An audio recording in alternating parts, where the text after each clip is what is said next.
welcome to the CTS interview room. I am your hostess with the mostest, Jacqueline Phillips. Joining me today is Paxson Chase. He is an artist of the best caliber from Trenton, New Jersey. His music combines hip hop and rap and alternative and indie, and is basically his diary for the masses. And it's available for public consumption. If you have not had a chance to check this guy out, make a point to get on Spotify and listen to him. It's like having a companion beside you, just getting through life. With that, I want to introduce Paxson Chase. Sir, good morning. How are you? I'm okay. How are you? We had a little problem, but we're here now. That's what matters. We're doing good over here. So I was actually listening to you in the car pickup line because I do that mom thing. And listening to your lyrics, it feels like a diary just kind of being shared. You are so raw and real in your artistry.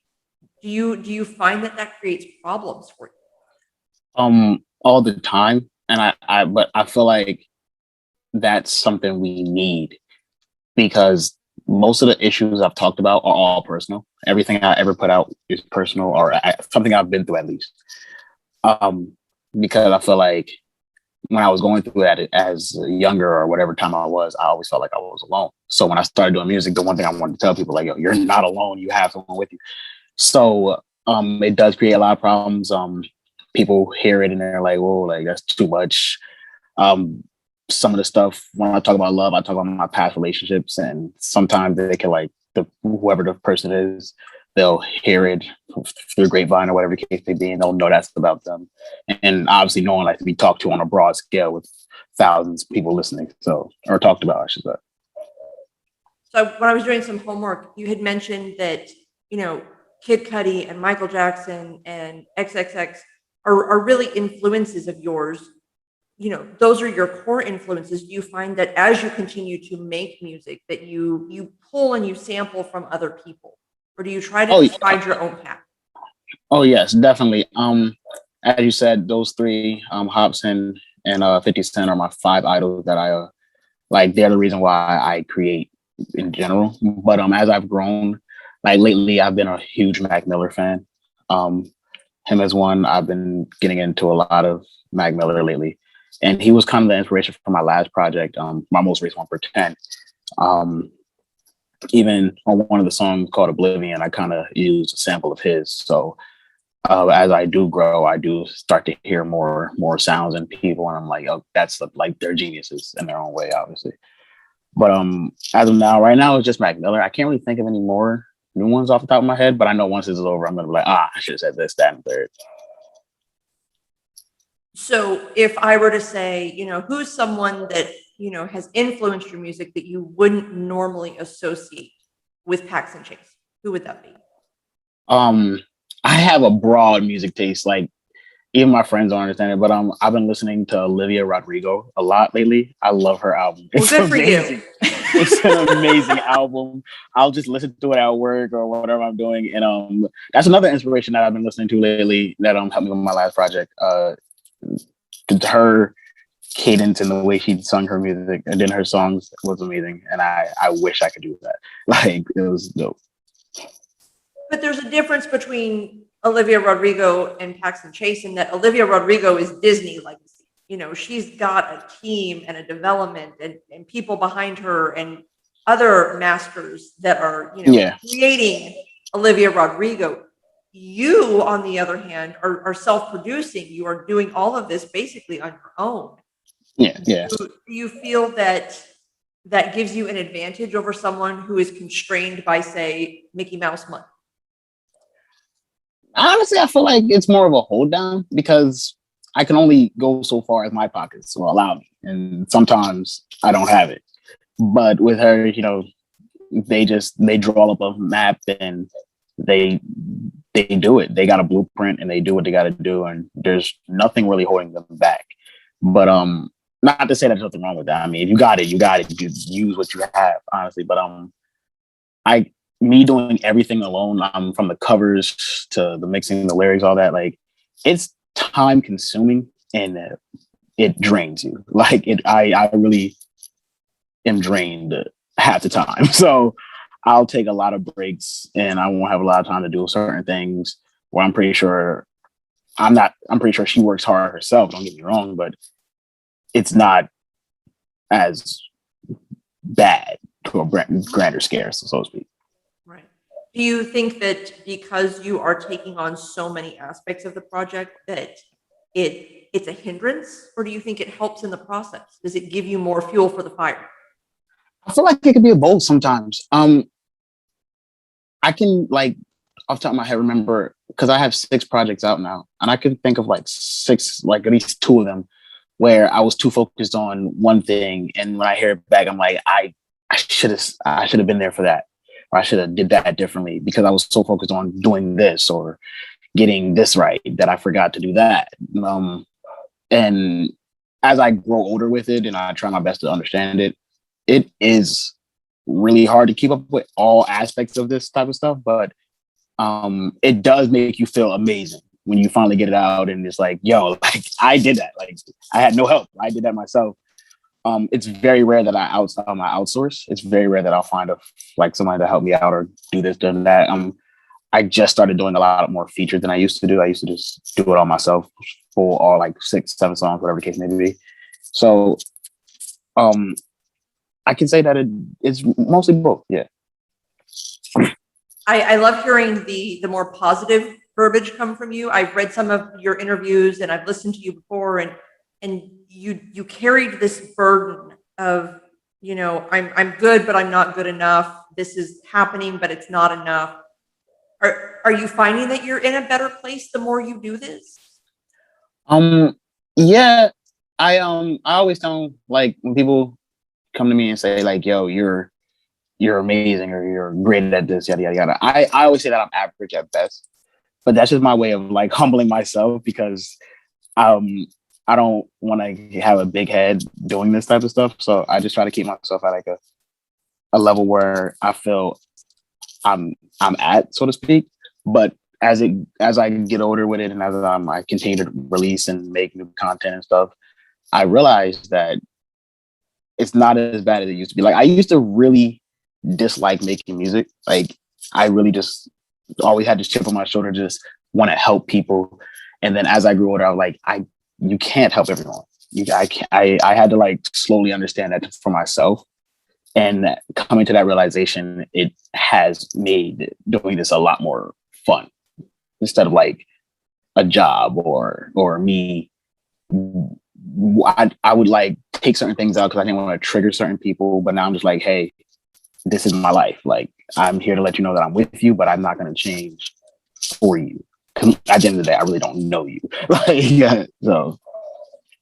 Right. So, I mean, it's been a process, and it's good to see that the more you do it, the more you enjoy it. You had mentioned in another interview that, you had been doing rap comedy at age 8, and that, you started in this process, when you were in high school. So, I'm guessing that was last year, as young as you look. Where do you see this music going? Where do you want to go with it? Believe it or not, I'm only 23, so I've been out of high school for about 4 years, 4 or 5 years. Compliment. Oh, I'm so used to people saying I look old that I was actually different. So thank you, I really appreciate it because I look in the mirror, I'm like, man, I'm getting old. Like, but I have no clue. I keep telling myself that I have after my last project, Pretend, I told myself that I have 3 more projects in me. And if I'm not where I want to be, which is counterproductive because I don't know where I want to be, I think I'm going to hang it up at that point. But I don't know what I'm doing at this point. I'm just making music a whole thing. That's the best way I can put it.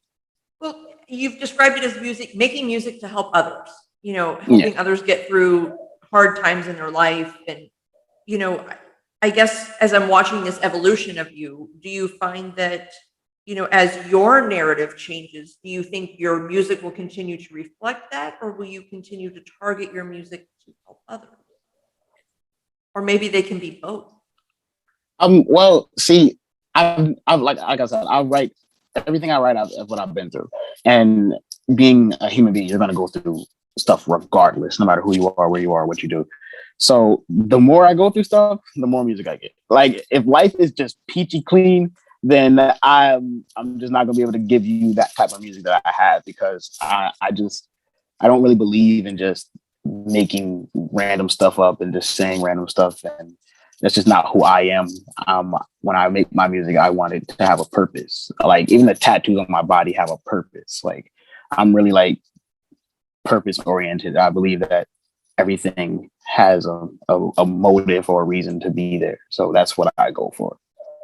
So does that mean that you continue to focus on the struggle rather than the success? And that is true. Like that's a very bad like trait of mine. I'll notice every little bad thing, and then my friends will look at me like, bro, you did this though. Like, this is good. Like you gotta relax. But I think I fish for bad things so much because I'm afraid to run out of content eventually or talk about the same things, that I don't really enjoy life. And I'm so young. So like instead of me going out and having fun anymore, I kind of just sit home and just like dwindle on my short years on the earth, seeing like what I could have done better at 14. And then I'll write about that or something like that.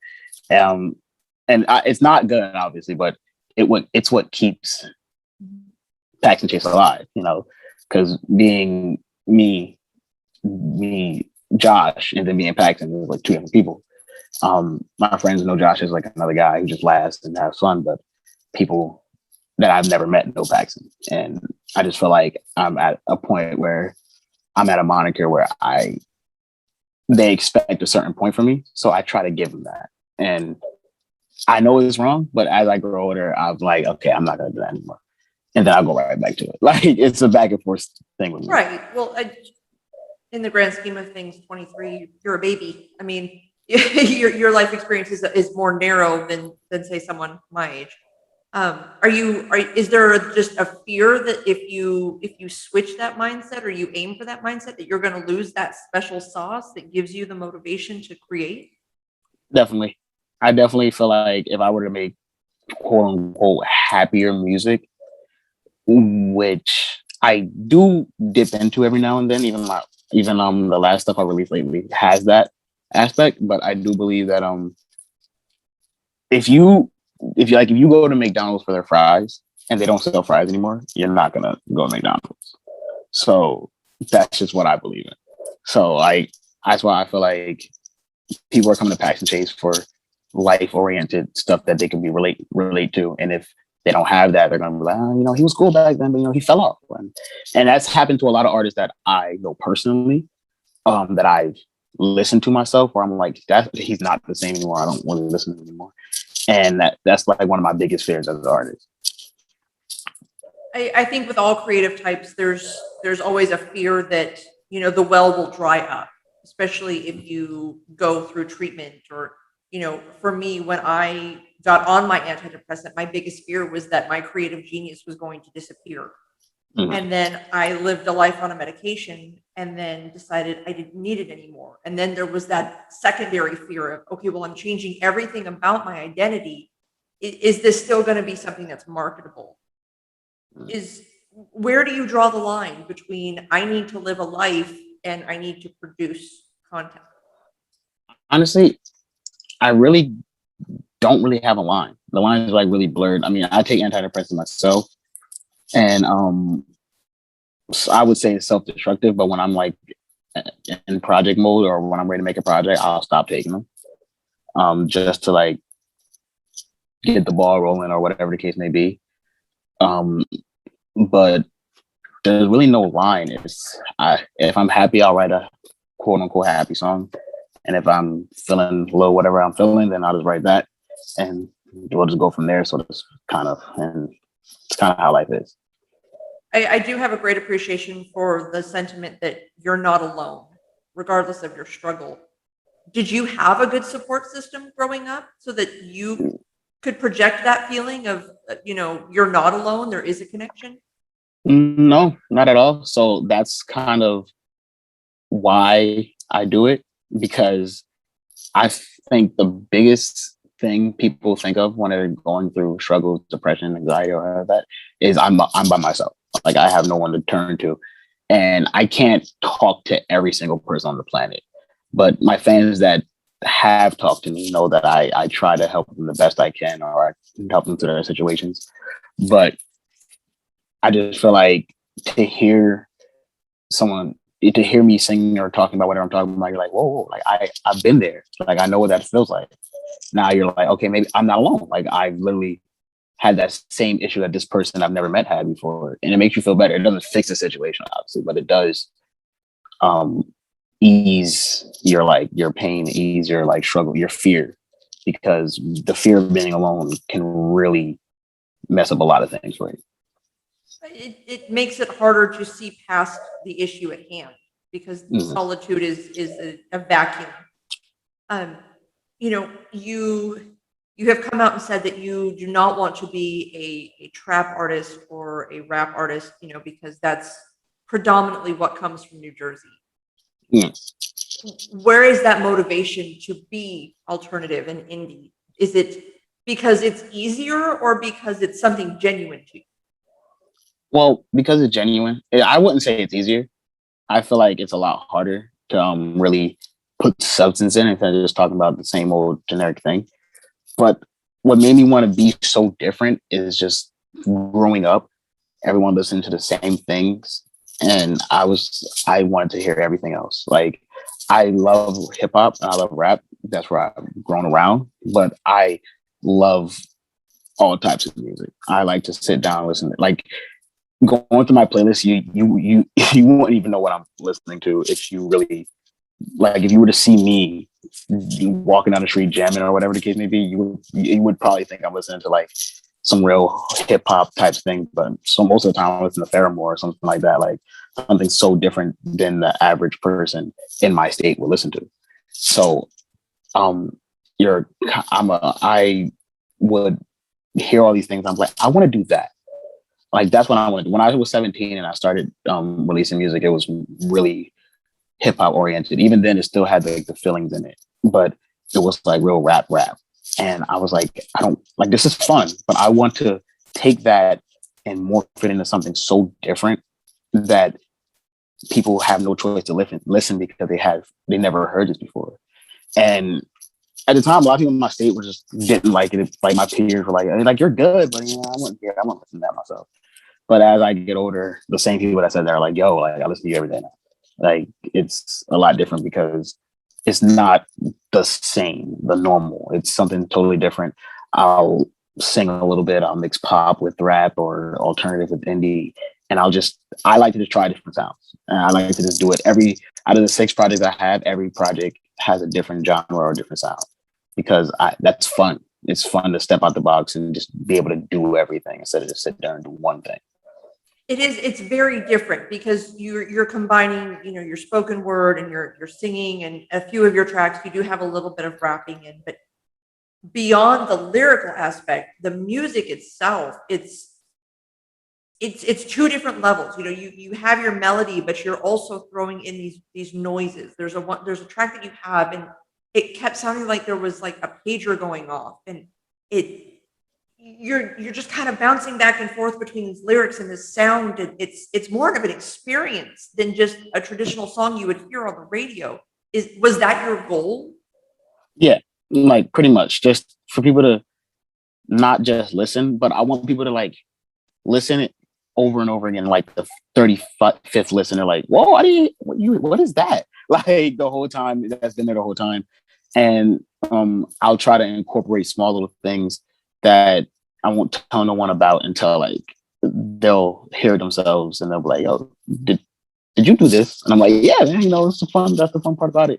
It's cool because I believe music, like the way I make my music, is a puzzle to me. So I can see that. Yeah, like it's a whole puzzle. I don't just sit down, I don't hear the beat, and I don't write to it. Most of the time, I'll hear the beat and I'll just say whatever, like just freestyle it and just hope that it makes sense. And when it makes sense, then I'll that part's better, and then I'll put it there, and then that part's better. Then I'll write it again, and then I'll freestyle again, but with those lines in it. Then I'm like, okay, all right, now that part's better, let's put that here. It's just a big puzzle. And then when it comes to the beats itself, I that's the one thing I outsource for is beats. I can't make beats. That's the one talent that has escaped me. But I'll outsource to all different types of people, and then I'll get like a person that just made this beautiful rock instrumental, and then I'll go to this other guy that just made this beautiful hip hop instrumental. And then I'll ask them to like mix it together, and they'll look at me like I'm insane. I'm like, please just trust me. And then they'll do it, and they're like, okay, that was good, and then I'll just go from there. So you've got, I think you said 6 projects under your belt. The last bit of research I had done, you were at about 4. You said, you think you've got about 3 more in you. Do you want to do something else one day, or is this where you want to be? Is this where your home is now in the music industry? I don't know. I want to go out and do other things. I'm a real cartoony person, and I would like to get into voice acting, and I like to just do like a lot of different things outside of like what I've been in for so long. But as of now, I'm just kind of here doing the music thing, and I only got, like I said, I mean, you're succeeding at it. Yeah, and that's the thing. Like my friends will say the same thing. Like if you look at my streams, I'm like, bro, like no one else is doing these type of things from our hometown.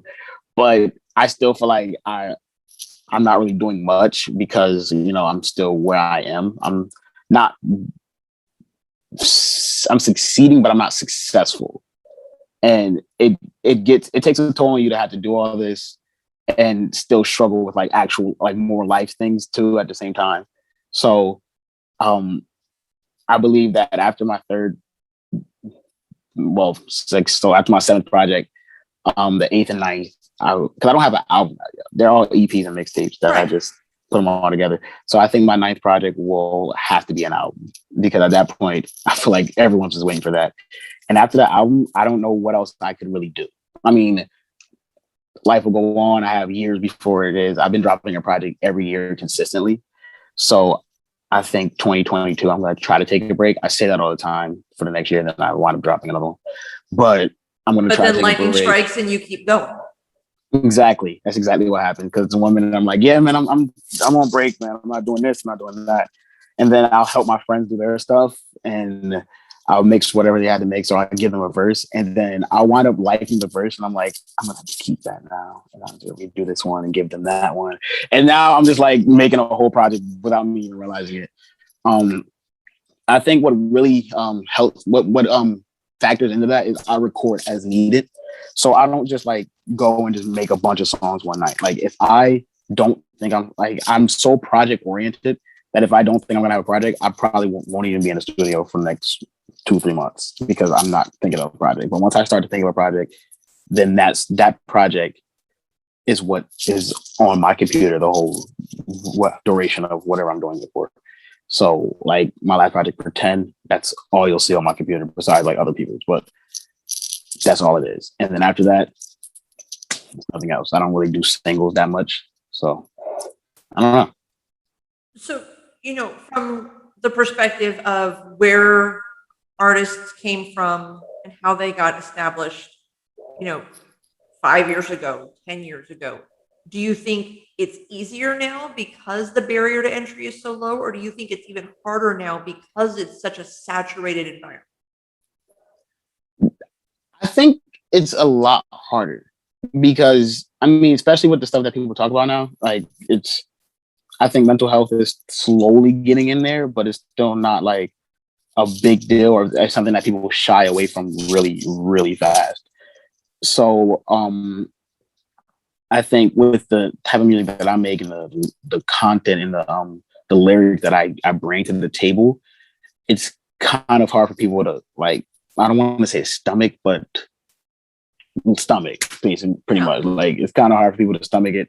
So they'll basically try to stay away from me a lot. And I get that a lot because I can rap and I can like do it on any beat and have fun with it and say the hardest or the craziest things, but that I just feel like that's for entertainment purposes when I'm like out and about with my friends and we're all freestyling. But like when I'm behind a mic, I just really try my best to help people because I understand what it's like to not have no one, to just sit there by yourself at all times.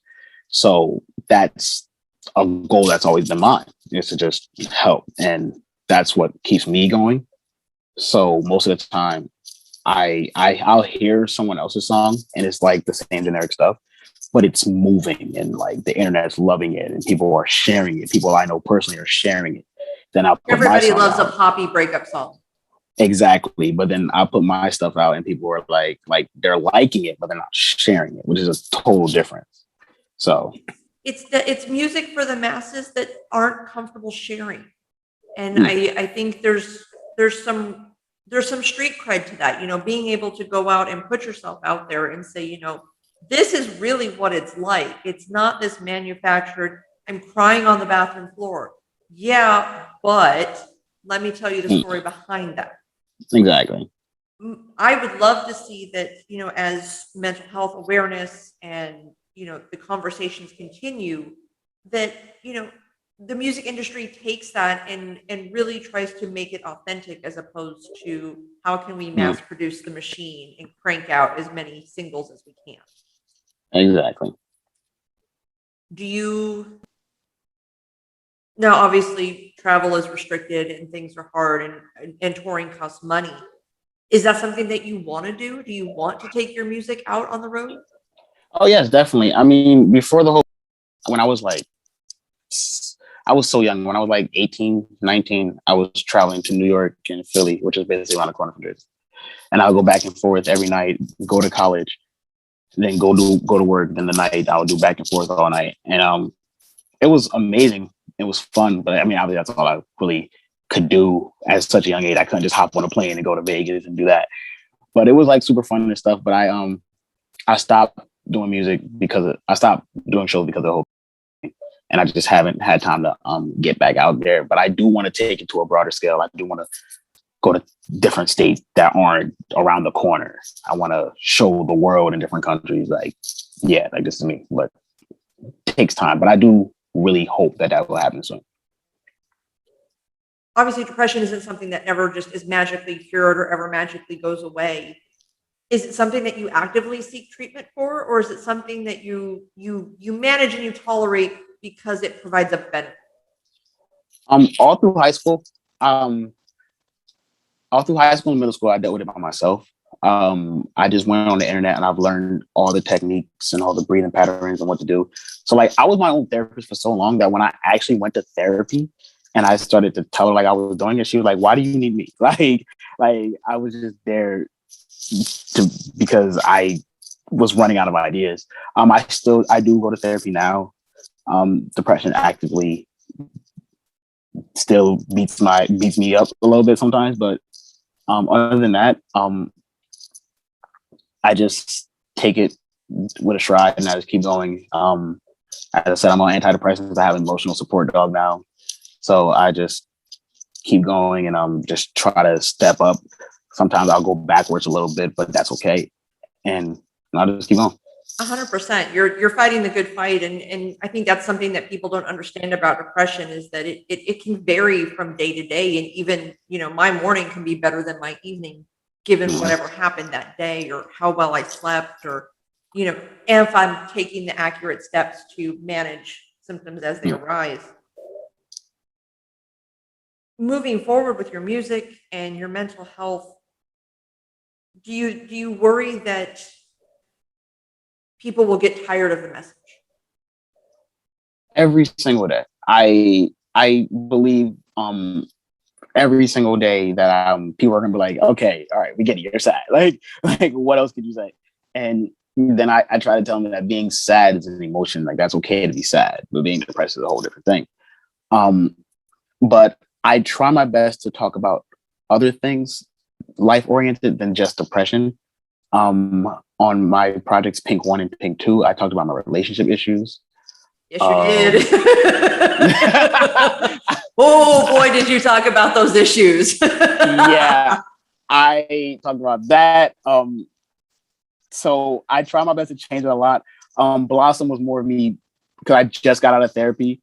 So Blossom was me like saying, yo, like I'm okay right now. Like we could do a lot of stuff. And I had a lot of like rap oriented songs on there where everything was happier and stuff like that. So I always try to change it up. I don't want to always talk about the same thing because it can get boring. So like, yeah, I will throw in some stuff about depression, but most of the time I'll try to just be like, yo, like this is a life situation I'm having now. Maybe you can relate. That's pretty much it. So what has been your most favorite celebrity experience and your least favorite celebrity experience? If you want to consider yourself a celebrity. I don't consider myself a celebrity at all. But my most favorite one, I was walking down the street. I was going to the store, and a guy comes up to me, and he's like, "Yo, Pax," because that's like how they'll shorten it sometimes. Yeah. He's like, "Yo, you got to freestyle with my friend doesn't think you're good. He's never heard you. You got to freestyle right now." And I did it because like that, I thought that was cool. But my least favorite is I was going through one of my depression stages or moments, so I went somewhere to just grab a bite to eat, and this group of friends came up to me and they were like, "Yo, like," because I was known in high school for freestyling. Like that's literally how I would get food off of people and like money and stuff like that. I was like, "Yo, I'll give you like 16 bars if you give me $1." Like it was just right, like that. So yeah, so they were like, yo, you got a freestyle, bro. You got, I'm like, bro, not now. And they kind of like pushed it until I did it eventually. And they left me alone. And like, that's where I kind of, No, you're good. You're still there. Okay, cool. And that's where I kind of got to the point where I'm like, I don't like leave me alone sometimes because the point, I started off freestyling, so everyone knows me for that. So if I go somewhere and they recognize me, they're most likely going to want me to say some random stuff off the top of my head. And it's not hard, but it's tedious because I'm trying to live at the same time too. So I'll get times where people will like, which is really uncomfortable for me personally. People will like show me their scars and tell me where I help them stop doing it. And I'm just like I'm happy, don't get me wrong, to help them, but like it's like, whoa. But yeah, I can't say I've had like a crazy moment where a fan stalking my house or something like that. Like that's about it. But I mean, I don't have a guard dog. My dog's the friendliest dog on the planet. So you had just mentioned that when someone approached you with this level of vulnerability, it made you uncomfortable. Are you still understanding what vulnerability is? Because with you basically let it all out, and you are as most vulnerable as you can possibly be when you're in producing mode and creating mode. But when people bring their vulnerability to you, is that something that you still struggle with as an artist? I mean, not really. I'll hit them with the, hey, I'm happy for you. I wish you the best, and if you need to talk, I'm here. I've met a lot of friends of them being fans at one point, and them just coming to talk to me about their issues, and I just talk to them. I'm okay with sitting down and talking to anybody about anything, but I don't know. It's just that because it's not like their vulnerability makes me uncomfortable. It's still unreal to me that I've done so much that people are just so okay with doing that because I'm a stranger at that point. They're just saying, yo, like you helped me stop doing this. Thank you. And like it's like, wow, like I don't know. It really gets my heart racing and it really like makes me like think more and more because I overthink everything. So now yeah. So now I'm just like, oh, I have like you're doing like I help them. I got to make like 5 more songs to help more people and do this. Like I think I'm a superhero sometimes, and I'm not. And that's where I go back to the point where I can't help everyone. And no matter how many times I tell myself that, I still try. It was very reminiscent of Spider-Man there for a minute. With great power comes great responsibility. Comes great responsibility. I'm a DC guy though. I love DC. Everybody's allowed to make mistakes. I'll let that one slide. All of my friends are the same. They love Marvel, and I was like, bro, what?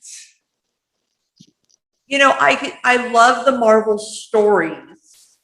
I'm a fan of the DC characters. That's fair. I'm diehard Wonder Woman, and if Gal Gadot ever decides she doesn't want to play her anymore, I will absolutely suit up because I've got the suit already. So hit me up. That's fine. I have so many Batman suits from like different Halloweens and Supermans. I have them all, especially from the last video that I tried to do. So we're going to send Paxson Chase on a world tour. Who's your opener? Who's your closer?